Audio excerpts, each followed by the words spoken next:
Hi guys, तो आज की क्लास में हम कवर करने वाले हैं Indian economy on the year of independence as per Sandeep Garg in NCERT. तो पहले हम इंट्रोडक्शन देखेंगे कि हम इस पूरी बुक को क्यों पढ़ते हैं। हम इसलिए पढ़ते हैं ताकि हमें इंडियन इकोनॉमी के बेसिक फीचर्स पता चले एंड हम उसकी प्रोसेस डेवलपमेंट को समझ सके। ठीक है, तो उसके बाद आता है हमारा पहला chapter Indian economy on the year of independence, यानी कि जो हमारी इकोनॉमी थी वो इंडिपेंडेंस के समय में कैसी थी। तो ओरिजिन ऑफ ब्रिटिश रूल पहले हम पढ़ेंगे। जो ब्रिटिश रूल का ओरिजिन था वो हुआ था बैटल ऑफ प्लासी 1757 में। ठीक है, ये बात याद रखना।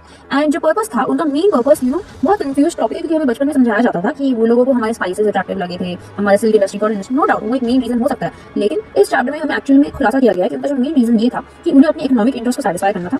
उन समय उनके टाइम पे उनके यहाँ ना बेसिकली इंडस्ट्रियल रेवोल्यूशन चल रहा था, तो उन्हें रॉ मटेरियल्स की बहुत हेवी नीड थी। इसलिए वो इंडिया आए थे ताकि वो रॉ मटेरियल्स को वहाँ तक ले जा सके एंड उनके जो फाइनल फिनिश्ड गुड्स हैं, ठीक है, उन्होंने इंडियन मार्केट में बेचे एंड ऐसे उन्होंने हमारी जो इंडियन इकोनॉमी थी, राइट, उसको पूरी तरीके से ट्रांसफॉर्म कर दिया to a supplier of raw material and finished and raw material goods and a consumer of finished and final goods. ठीक है, अब इसके बाद हम पढ़ेंगे Indian economy before British rule. ये तो पूरी दास्तान हुई कि ब्रिटिश रूल आया, उन्होंने क्या किया, लेकिन हमारी जो इंडियन इकोनॉमी थी वो कैसी थी ब्रिटिश रूल के पहले। तो जो ब्रिटिश रूल नहीं हुआ था उसके पहले हमें 3 पॉइंट याद रखना है। हमारी जो इकोनॉमी थी वो एक बहुत प्रॉस्पेरस इकोनॉमी थी, यानी कि इंडिपेंडेंट और सेल्फ रिलायंट थी। हम सब्सिस्टेंस फार्मिंग फॉलो करते थे, यानी कि हम जितना उगाते थे हम खुद ही कंज्यूम करते थे, हम मार्केट में कभी नहीं बेचते थे, यानी कि हम बहुत खुशहाल थे, इंडिपेंडेंट थे, सेल्फ रिलायंट थे। उसके बाद आता है एग्रेरियन इकोनॉमी। हमारा 2/3 पॉपुलेशन था, टोटल पॉपुलेशन में से वो प्रॉपर पूरा एग्रीकल्चर पर ही निर्भर था। ऑलराइट, हैंडीक्राफ्ट इंडस्ट्रीज, जो हमारी हैंडीक्राफ्ट इंडस्ट्रीज थी, राइट, वो बहुत पॉपुलर थी एंड सिर्फ हमारे इंडिया में नहीं बहुत दूसरे देशों में भी मशहूर थी, राइट। तो हम ये कह सकते हैं कि ये हमारे 3 मेन पॉइंट्स हुए, यानी कि हमारा जो भारतीय समाज था या सभ्यता थी ब्रिटिश रूल के पहले कुछ ऐसी दिखाई देती थी। अब आते हैं पर्पस ऑफ रूल, जो मैंने बहुत पहले समझा दिया, वो था protection and promotion of the own economic interest and transform India into a supplier of raw material goods and a consumer of fully finished final goods, या फिर जो वो गुड्स प्रोड्यूस करते थे, राइट, उसका कंज्यूमर बनना।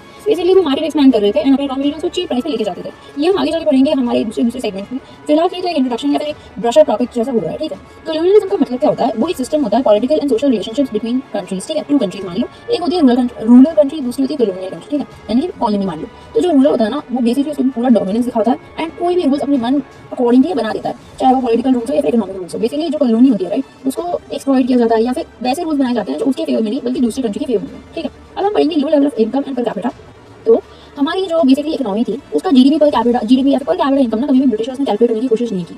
उन्हें हमारे में कोई इंटरेस्ट नहीं था। I repeat in the starter, ये कॉन्सेप्ट बहुत बार रिपीट किया गया। ठीक है, एंड ये जो था ना बेसिकली किसने कैलकुलेट किया, हम पहले बता दूं हमारे जो वैल्यू से जीडीपी हमारा 2% था एंड पर कैपिटा इनकम 0.5% था। ठीक है, तो वी.के.आर.वी. राव एक बहुत ही सिग्निफिकेंट इकोनॉमिस्ट थे जिन्होंने इसमें एक बहुत सिग्निफिकेंट कंट्रीब्यूशन दिया एंड उन्होंने बहुत एक्यूरेट एस्टिमेट्स बनाए। इसके अलावा फिनले शेरियस, विलियम दिग्बाय, आर.सी. देसाई, ठीक है, इन सभी नामों को भी याद रख सकते हैं। अब हम पढ़ेंगे हमारा सबसे पहला पार्ट, जो सबसे पहला मेन पार्ट होता है इस चैप्टर का, वो है एग्रीकल्चर सेक्टर। हमारा जो एग्रीकल्चर सेक्टर था वो ब्रिटिश रूल के अंदर बहुत बुरा परफॉर्म कर रहा था एंड उसका रीजन क्या है? क्योंकि देखो बेसिकली हमारी जो टोटल 85% पॉपुलेशन थी, राइट, वो डायरेक्टली या इनडायरेक्टली एग्रीकल्चर पर निर्भर थी। तभी हम इतना बुरा क्यों परफॉर्म कर रहे थे? उसके 4 मेन रीजंस हैं। Land settlement system, commercialisation of agriculture, low level of productivity and scarcity of investment. Land settlement system क्या होता है? बेसिकली इसे जमींदारी सिस्टम भी कहते हैं। इसके अंदर जो जमींदार थे ना उनको बहुत हैवी पावर दिया गया, वो लगान कलेक्ट करते थे फार्मर्स से इररिस्पेक्टिव ऑफ द इकोनॉमिक या फिर हेल्थ कंडीशन। ठीक है, उन्हें कोई पड़ी नहीं होती थी कि फार्मर की हालत क्या है, उन्हें बस अपने लगान से मतलब था। तो वो फार्मर्स को एक्सप्लॉइट करते थे, उनसे बहुत काम कराते थे, लगान लेते थे, जो लगान होता था, राइट, उसे ब्रिटिशर्स को दे देते थे। फिर जो सरप्लस बचता था, राइट, वो अपने पास रखते थे। तो ये बात याद रखना, इसलिए इसको जमींदारी सिस्टम कहा जाता है, क्योंकि जमींदार अपने कुछ भी हम समझ रहे हो, राइट, बहुत एक्सप्लॉइट करते थे फार्मर्स को। एंड एक और चीज ये भी है कि जो ब्रिटिशर्स थे ना उन्होंने ऐसा रूल बनाया था कि सपोज उन्हें जमींदार द्वारा टाइमली टैक्स या फिर जो लगान है वो नहीं मिला, तो ना वो जो लैंड होल्डिंग्स है उसे कैप्चर करके अपने पास रख लेंगे। बेसिकली लैंड होल्डिंग्स को भी वो जब्त कर लेते थे। ठीक है, अब आता है commercialisation of agriculture. Commercialisation of agriculture क्या होता है? जब हमें एक शिफ्ट देखने को मिलता है from food crops to cash crops. Food crops क्या होते हैं? वो क्रॉप्स जो हम कंज्यूम करते हैं ऑन अ डेली बेसिस, हमारी नेसेसिटी, चाहे वो गेहूं हो या चावल। लेकिन कमर्शियलाइजेशन ऑफ एग्रीकल्चर के अंदर कैश क्रॉप्स क्या होता है? वैसे क्रॉप्स जो बेसिकली ना कॉटन, जूट, टी, कॉफी, ये ना वो सारे क्रॉप्स जिनकी वैल्यू बहुत होती है एंड ये बेसिकली इसलिए इनको हम कैश क्रॉप्स कहते हैं। अब ये बात समझना कि कमर्शियलाइजेशन ऑफ एग्रीकल्चर क्यों हुआ? जो ब्रिटिशर्स थे उनका इंडस्ट्रियल रेवोल्यूशन हो रहा था, उन्हें रॉ मटेरियल्स चाहिए थे, तो वो हाई वैल्यू दे रहे थे क्या, कॉटन, जूट, इंडिगो का। तो उसकी वजह से हमारे फार्मर्स थे ना बेचारे, उन्होंने क्या किया कि फूड क्रॉप्स नहीं ग्रो करते थे, वो लोग वो सारी क्रॉप्स ग्रो करने लगे जो डिमांड में थी। ये बेसिक एक मार्केट का स्ट्रक्चर है। तो इसकी वजह से क्या हुआ, हमारा कमर्शियलाइजेशन हो गया एग्रीकल्चर का एंड एक ऐसी परिस्थिति आ गई कि जो फार्मर्स थे ना वो बेचारे खुद खाना खरीदने के लिए बाहर खरीदते थे। पहले में क्या होता था, हम सब्सिस्टेंस फार्मिंग फॉलो करते थे, यानी खुद खाते थे, खुद उगाते थे, खुद खाते थे। अब खाने के लिए भी उन्हें दूसरे दुकानों से जाके खरीदना पड़ता था। तुम सोचो ये फार्मर की हालत थी उस टाइम पे। अब हम आते हैं लो लेवल ऑफ प्रोडक्टिविटी। हमारी लो लेवल ऑफ प्रोडक्टिविटी क्यों थी? अभी मैं बहुत बेसिक कॉन्सेप्ट पूछती हूँ कि जो फार्मिंग है, ठीक है, उसके अंदर प्रोडक्टिविटी क्यों नहीं होती है अच्छे से? इरिगेशन फैसिलिटी अच्छी नहीं है, टेक्नोलॉजी अच्छी नहीं है, बेसिक फैसिलिटीज नहीं है। तो सिमिलर कॉन्सेप्ट हमें यहाँ देखने को मिलता है। हमारे यहाँ जो low level of productivity agriculture में देखी गई थी वो इन सभी कारणों से थी। अब आता है स्कैर्सिटी ऑफ इन्वेस्टमेंट। हमारा जो पूरा एग्रीकल्चर था उसके अंदर टेरेस फार्मिंग या फिर फ्लड कंट्रोल या फिर ड्रेनेज सिस्टम, इन सभी जैसे इंपॉर्टेंट इन्वेस्टमेंट्स कभी बनाई नहीं है, जिसकी वजह से हमारा एग्रीकल्चर सेक्टर कभी प्रॉस्पर नहीं हो पाया। ठीक है, अंडर ब्रिटिश, याद रखो। अब हम देखेंगे हमारे चैप्टर का सेकंड सेगमेंट जो कि है इंडस्ट्रियल सेक्टर। इंडस्ट्रियल सेक्टर के अंदर ये बात जानना जरूरी है कि हमारे हैंडीक्राफ्ट इंडस्ट्रीज बहुत पॉपुलर थी एंड वो वर्ल्ड वाइड भी फेमस थी। बट एक क्वेश्चन अराइज होता है, why was India not able to develop a sound industrial base under British rule? इसके 5 मेन रीजंस हैं। सिस्टमैटिक डी इंडस्ट्रियलाइजेशन, ब्रिटिशर्स ने डिस्क्रिमिनेटरी टैरिफ पॉलिसी लागू की जिसका मतलब था free export of raw materials and free import of final goods but heavy tax on export of Indian goods. इसका मतलब क्या है? जो ब्रिटिशर्स थे उन्होंने export of raw materials and import of final goods जो उनके फाइनल गुड्स थे ओके उसको फ्री कर दिया, लेकिन वैसे सारे इंडस्ट्रीज या फिर वैसे सारे गुड्स जो हम बनाते थे एंड जो हमारे लिए बहुत पॉपुलर थे, बहुत फेमस थे राइट, उन पर उन्होंने हेवी टैक्स लागू कर दिया जिसकी वजह से जो हमारे गुड्स थे वो इंटरनेशनल मार्केट में बहुत एक्सपेंसिव हो गए एंड कोई उसे खरीदता नहीं था। बेसिकली इसका मोटो था चीप रॉ मटेरियल्स अटेन करना अपनी इंडस्ट्रीज के लिए एंड फाइनल गुड्स सेल करना इंडियन मार्केट में। अब हम देखेंगे इस डिक्लाइन ऑफ हैंडीक्राफ्ट इंडस्ट्रीज का एडवर्स इफेक्ट क्या था। दो आउटकम्स निकले। पहला था unemployment and import of foreign goods, हमारा जो मार्केट था वो फॉरेन गुड्स से फ्लड हो गया। तीसरा मेन रीजन है lack of capital good industries, हमारे यहाँ कोई भी कैपिटल गुड इंडस्ट्रीज नहीं थी। कैपिटल गुड इंडस्ट्रीज वो होती हैं जो मशीन या फिर फर्दर प्रोडक्शन में यूज होती हैं। चौथा है लो कंट्रीब्यूशन टू जीडीपी, हमारे इंडस्ट्रियल सेक्टर का एक भारी कंट्रीब्यूशन नहीं था जीडीपी में। एंड फिफ्थ एंड लास्ट है पब्लिक सेक्टर का लिमिटेड रोल, जो हमारा पब्लिक सेक्टर था राइट वो ज्यादातर रेलवे, पावर एंड कम्युनिकेशन पर फोकस करता था, उन्होंने कभी भी इंडस्ट्रियल सेक्टर पे ध्यान नहीं दिया। अब हम देखेंगे हमारे 3 मेन इंडस्ट्रीज। तो हमारे यहाँ टिस्को बहुत पॉपुलर था जो 1907 में सेटअप हुआ था। दूसरा है कॉटन मिल्स, जो कॉटन मिल्स थे राइट वो वेस्टर्न पार्ट ऑफ इंडिया में बहुत फेमस थे, mainly Maharashtra and Gujarat, and ये ज्यादातर इंडियंस ओन करते थे। तीसरा है जूट मिल्स जो बंगाल में बहुत फेमस थे, लेकिन ये ज्यादातर फॉरेनर्स द्वारा ओन किए गए थे। अब हम देखेंगे हमारे इंडिया के फॉरेन सेक्टर को। जो इंडिया था राइट वो एक बहुत पॉपुलर ट्रेडिंग नेशन था, यानी कि वो बहुत पहले से ट्रेड करता आ रहा था दूसरे सभी कंट्रीज के साथ। लेकिन जो फॉरेन सेक्टर ब्रिटिश रूल के अंदर था उन्होंने बेसिकली हमें ट्रांसफॉर्म कर दिया exporter of primary goods and importer of finished goods पर। ठीक है, बेसिकली अभी हम सिर्फ रॉ मटेरियल्स को एक्सपोर्ट करते थे एंड इंपोर्ट करते थे fully finished goods of Britishers. ठीक है, एंड सेकंड हुआ monopoly control of British rule. जो ब्रिटिशर्स थे राइट उन्होंने 50% से भी ज्यादा ट्रेड सिर्फ अपने तक ही आधारित रखा एंड हमने बहुत कम ऐसे स्टेट्स या फिर कंट्रीज थे जिनके साथ हमने ट्रेड किया एक्सेप्ट ब्रिटिश, जो कि थे सिलोन, पर्शिया एंड चाइना। अब हम देखेंगे ट्रेड ऑफ इंडियन वेल्थ। तो एक्सपोर्टेबल सरप्लस क्या होता है कि जो भी हम एक्सपोर्ट करते हैं एंड इंपोर्ट माइनस करते हैं तो जो एक्स्ट्रा मनी निकलता है राइट एक्सपोर्ट सरप्लस, उसको हम कैसे यूज कर सकते हैं हमारे इकोनॉमी के डेवलपमेंट के लिए। ओके, तो जो एक्सपोर्ट से आया पैसा उसको हम कहाँ यूज कर सकते हैं, इसको कहते हैं एक्सपोर्ट सरप्लस। ठीक है, अभी जो ब्रिटिशर्स थे उन्होंने ये जो एक्सपोर्ट सरप्लस आया कभी भी इंडिया में यूज नहीं किया इंडिया के डेवलपमेंट के लिए, उन्होंने यूज किया अपने खुद के सेल्फिश मोटिव के लिए। तो 4 मेन चीजें थी जो उन्होंने की। पहला था पेमेंट ऑफ ऑफिस सेटअप्स, तो जो भी पैसा उनको मिला उससे उन्होंने अपने ऑफिस डेवलप किए। फिर जो ब्रिटिश के वॉर एक्सपेंसेस थे उसको भी उन्होंने पे किया। एंड तीसरा था इंपोर्ट ऑफ इनविजिबल आइटम्स, तो इनविजिबल आइटम्स को उन्होंने इंपोर्ट किया, कोई भी इंपॉर्टेंट आइटम्स को उन्होंने हमारे यहाँ इंपोर्ट नहीं किया। And salary to British employees, हमारा जो एक्सपोर्ट सर्विस का पैसा होता था उसकी वजह से वो बेसिकली इन सभी चीजों को सैटिस्फाई करते थे। अब हम देखेंगे 1969 में बना स्विस कैनाल। तो जो स्विस कैनाल था वो एक आर्टिफिशियल वाटरवे था एंड उसने ना बहुत ज्यादा डिस्टेंस रिड्यूस कर दिया बिटवीन ब्रिटेन एंड इंडिया, जिसकी वजह से अभी ट्रेड ज्यादा इजीली हो पाता था। अब हम देखेंगे हमारे डेमोग्राफिक कंडीशंस को। तो जो डेमोग्राफिक कंडीशंस है राइट वो हमारी इंडिया की स्थिति को बेसिकली दर्शाते हैं। पहला सेंसस 1881 में हुआ था एंड 1921 ग्रेट डिवाइड का ईयर कहा जाता है। 1921 को ग्रेट डिवाइड इसलिए कहा जाता है क्योंकि उसके पहले हम फर्स्ट स्टेज पे थे एंड उसके बाद हम सेकंड स्टेज पे पहुंचे।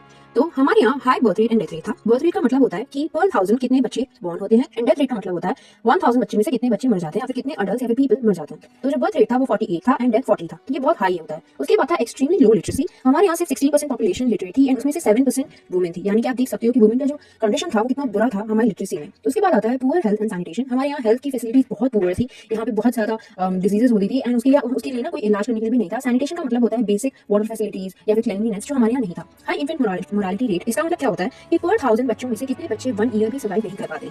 ये जो रेट था वो 218 था कंपेयर करें 2011 के डेटा से जो था 44, तो आप देख सकते हैं ये कितना हाई था। उसके बाद आता है लो लाइफ एक्सपेक्टेंसी, हमारे यहाँ जो लाइफ एक्सपेक्टेंसी थी यानी कि हम कितना एस्टिमेट कर सकते कि एक इंसान कितना जिएगा अपनी पूरी लाइफ टाइम में, वो था 44 ईयर्स, जो बहुत अलार्मिंग था। उसके बाद आता है वाइड स्प्रेड पॉवर्टी, हमारे यहाँ पॉवर्टी बहुत हाई थी, कभी भी हम उसको एक्चुअली एस्टिमेट नहीं कर पाए, पर हमें पता लगता है कि हमारे यहाँ जो पॉवर्टी थी वो बहुत बुरी थी, बहुत भूखमरी थी एंड अप्रॉक्सीमेटली हम कह सकते हैं कि हमारा जो जीडीपी था राइट वो 2% था एंड हमारा पर कैपिटा इनकम भी 0.5% था, तो हम देख सकते हैं कितना लो था। अब हम देखेंगे ऑक्यूपेशनल स्ट्रक्चर। तो ऑक्यूपेशनल स्ट्रक्चर का मतलब होता है distribution of workforce across different sectors. हमारे यहाँ 75% पॉपुलेशन एग्रीकल्चर पर निर्भर थी एंड हमें रीजनल वेरिएशन भी देखने को मिला, यानी कि at the time of independence states like Punjab, Odisha और राजस्थान ज्यादातर फोकस थे एग्रीकल्चर पर, लेकिन states like Tamil Nadu, Andhra Pradesh and Maharashtra में एक शिफ्ट देखने को मिला from agriculture to industrial sector. अब हम देखेंगे हमारे यहाँ के इंफ्रास्ट्रक्चर को। हमारा जो इंफ्रास्ट्रक्चर था राइट वो बहुत पुअर था, हाउएवर ब्रिटिशर्स ने कुछ ऐसे अच्छे काम भी किए जैसे कि रोड, रेलवेज, वाटरवेज एक्सेट्रा, जिनको अभी हम देखेंगे। हाउएवर ये बात याद रखना कि इनका मेन मोटिव हमारे इकोनॉमिक डेवलपमेंट नहीं था, बेसिकली इनका मेन मोटिव था to serve the colonial interest. Britishers ने एक एफिशिएंट रोडवे सिस्टम बनाया, बट ये हाउएवर किया गया था अपने आर्मी को मोबिलाइज करने के लिए और रॉ मटेरियल्स को शिफ्ट करने के लिए।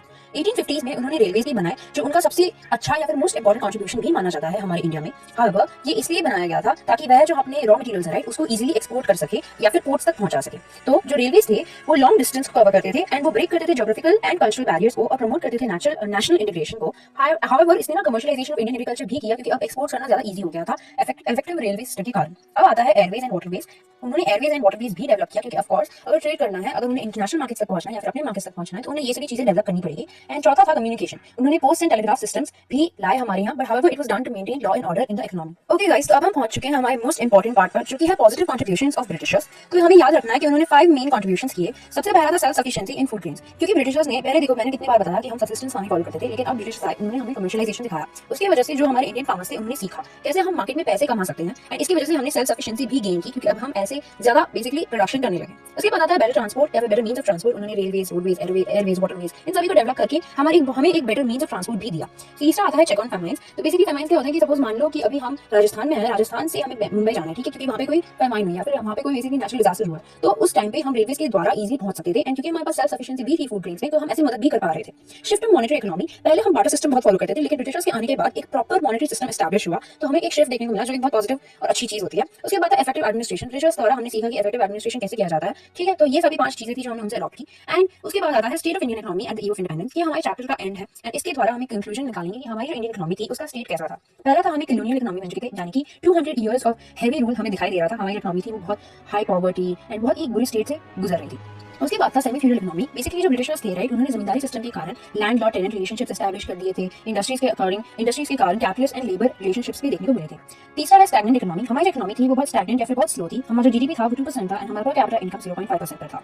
इसके बाद आता है बैकवर्ड इकोनॉमी। हमारा बैकवर्ड इकोनॉमी इसलिए कहा जाता है क्योंकि हमारे यहाँ बहुत पुअर हेल्थ फैसिलिटीज थी, हाई पॉवर्टी थी, लिटरेसी रेट भी कम थे, इन्फेंट मोर्टेलिटी या फिर डेथ रेट्स, बर्थ रेट्स, वो सभी बहुत हाई। हम एक डिप्लीटेड इकोनॉमी भी थे। Depleted economy refers to an economy where no arrangements have been made to replace the physical assets which have been damaged due to excessive use. हमारे यहाँ कोई भी ऐसा इन्वेस्टमेंट या फिर कोई भी ऐसे तरीके नहीं देखे गए जिसके द्वारा हम हमारे डिप्लीटेड लैंड या फिर फर्टाइल लैंड या फिर जो भी ऐसे हेल्थ फैसिलिटीज या जो भी था उसको हमने कभी भी इंप्रूव करने की कोशिश नहीं किया। इनफैक्ट जो हमारे पास था भी, वो भी डिप्लीट होता चला गया या फिर वो भी रिड्यूस होता चला गया, क्योंकि ब्रिटिशर्स ने हमारे नेचुरल रिसोर्सेज को भी बहुत ज्यादा एक्सप्लॉइट कर दिया था। हमारे यहाँ एम्प्यूटेड इकोनॉमी भी देखी गई, यानी कि जो ब्रिटिशर्स थे उन्होंने डिवाइड एंड रूल का सिस्टम फॉलो किया था, जिसकी वजह से हमारे यहाँ पार्टीशन भी हुए। अगर आपको पता होगा तो इंडिया पाकिस्तान का पार्टीशन हुआ था, फिर आगे जाके ऐसे बहुत सारी डिफरेंसेस भी देखने को मिले, बेसिकली जो ब्रिटिशर्स ने ही एस्टैब्लिश किए थे। ओके, तो ये था हमारा state of Indian economy at the eve of independence का एंड। एंड अभी मैं थोड़ी इंपॉर्टेंट पॉइंट्स यहाँ पे पिक्चर्स डाल देती हूँ एंड में, ताकि आपको हेल्पफुल होगा एंड हर एस्पेक्ट कवर हो जाएगा इस चैप्टर का। So all the best guys, do well, bye.